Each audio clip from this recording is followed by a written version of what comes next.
बहुत समय पहले की बात है। ढोलकपुर गांव में सुरेखा नाम की औरत अपनी बेटी रोशनी के साथ रहती थी। वे लोग बहुत ज़्यादा गरीब थे।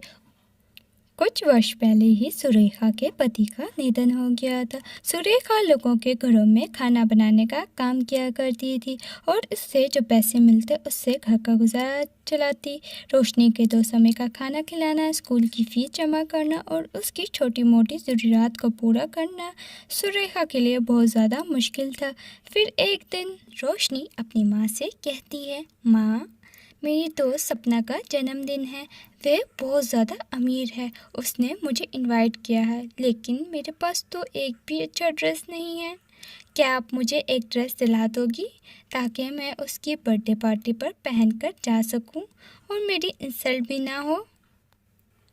मेरी प्यारी बेटी, तुम्हें घर के हालात का तो पता है ना। लोगों के घरों में खाना पकाकर चंद रुपए ही मिलते हैं, जिससे घर का खर्चा चलाना और स्कूल की फ़ीस जमा करना मेरे लिए बहुत मुश्किल हो जाता है। लेकिन मेरी प्यारी बेटी, तुम चिंता मत करो, मैं तुम्हें इस महीने के अंदर अंदर एक नई फ़्रॉक ज़रूर दिला दूँगी। अब जो है इन्हीं में गुजारा कर लो। रोशनी बहुत ज़्यादा समझदार थी। उसे अपनी गरीबी बहुत अच्छे से पता थी, इसलिए वो अपनी माँ से कम ही ज़िद किया करती थी। रोशनी अपनी दोस्त सपना के जन्मदिन पर अपने फटे पुराने कपड़ों में ही चली जाती है।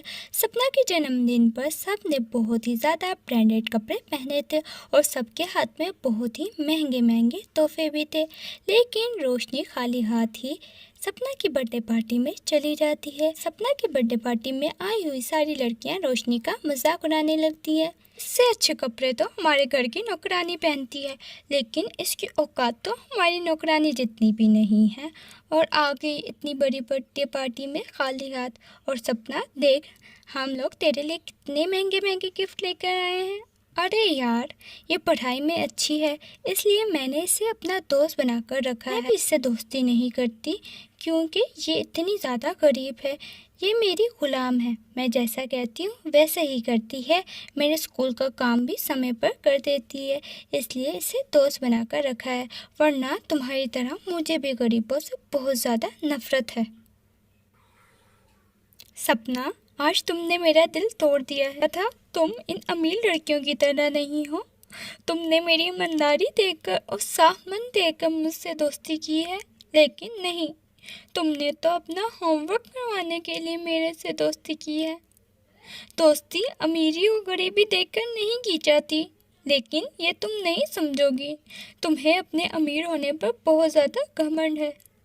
ऐसा कहकर रोशनी रोते रोते घर चली जाती है और वह घर पहुंचकर फूट फूट कर रोने शुरू हो जाती है।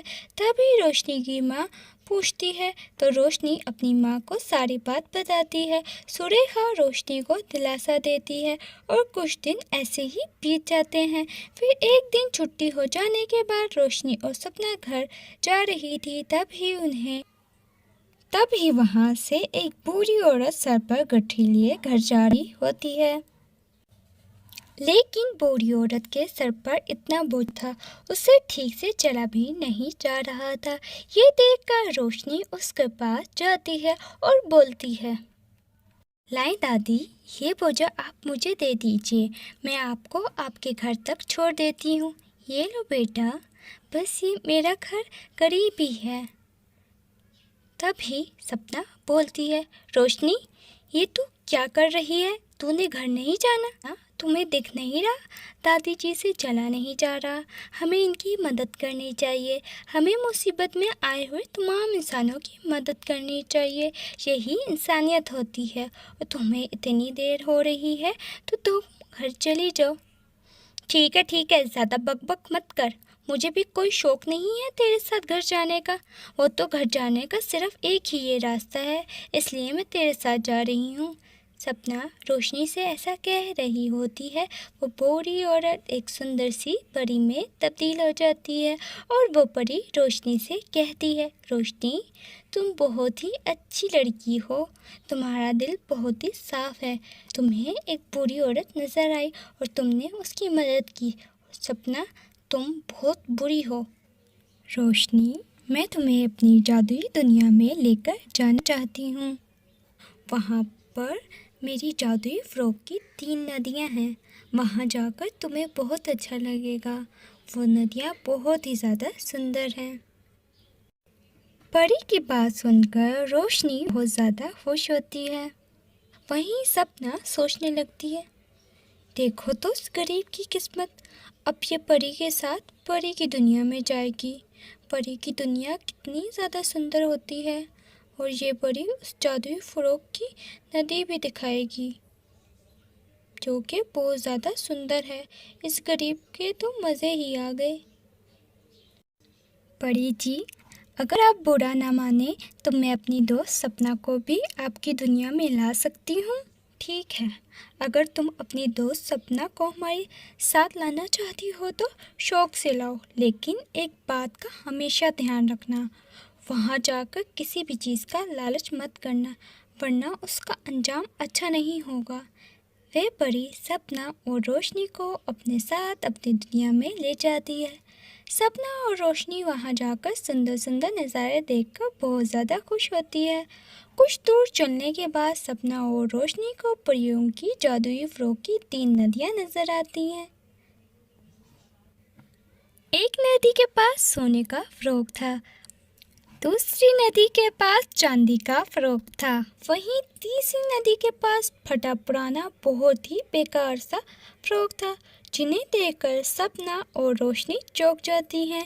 तभी वहाँ पर रानी परी आती है और सपना और रोशनी से कहती हैं, तुम्हारे सामने परियों की 3 फ्रॉक की नदी है। अगर तुम जादुई तीसरी नदी का फ्रॉक पहनती हो तो तुम एक ऐसी दुनिया में पहुंच जाओगी जहां पर लोगों को मदद की ज़रूरत है। वहां जाकर तुम उनकी सेवा करोगी, लेकिन उसके बदले में तुम्हें कुछ भी नहीं मिलेगा।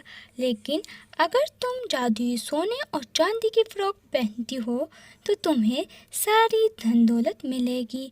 अब तुम्हारे हाथ में है कि तुम परियों की कौन सी नदी का कौन सा फ्रॉक पहनना चाहती हो। परी जी, मुझे आपकी जादुई तीसरी नदी का फ्रॉक पहनना है ताकि मैं मुसीबत में आए लोगों की मदद कर सकूं। मुझे धन दौलत का लालच नहीं है, मेरे पास जो भी है मैं उसी में खुश हूँ। हमेशा तू बेवकूफ़ ही रहना, तू इतनी ज़्यादा गरीब है और तू लोगों की भलाई के बारे में सोच रही है। ऐसा पागल मैंने आज तक नहीं देखा। मेरे पास तो इतनी धन दौलत है, फिर भी मुझे धन और दौलत ही चाहिए जिसकी मदद से मैं दुनिया में राज करूँगी। परी, मुझे आपकी सोने की नदी का सोने का फ्रॉक और चांदी की नदी का चांदी का फ्रॉक चाहिए ताकि मैं बहुत ज़्यादा अमीर हो जाऊँ।